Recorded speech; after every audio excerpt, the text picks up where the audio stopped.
DC's Homeland Security and Emergency Management Agency is working around the clock, monitoring conditions to ensure a safe and secure election. Joy Wang is live for us at their headquarters in Southeast. Joy, have they received any specific threats that have them on high alert?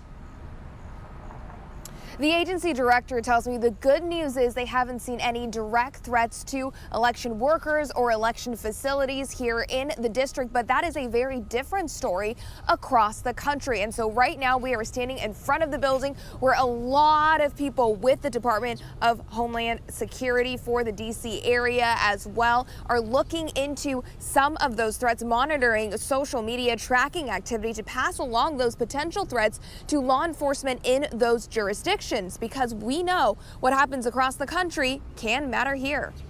As the nation's capital, what we often see are Americans who come here to express their First Amendment rights, and certainly welcome that as the seat of the federal government and as the nation's capital.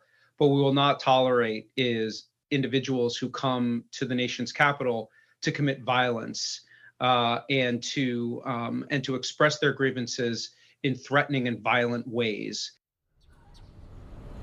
Again, no direct threats here in the district, but the agency's director says they're detecting more threats in areas where there could be contested elections, where there might not be a winner tomorrow night. And when they see those threats, they pass them on to their law enforcement partners. The goal is to make sure those casting their ballots and working at the polls have a safe and secure election. Director Rodriguez also saying that we live in a challenging political climate where people are feeling very anxious. So what do you do if you're dealing with that anxiety? In about 30 minutes, we are going to talk about election stress disorder. You're going to hear from a psychiatrist. Live in Southeast DC, Joy Wang, 7 News.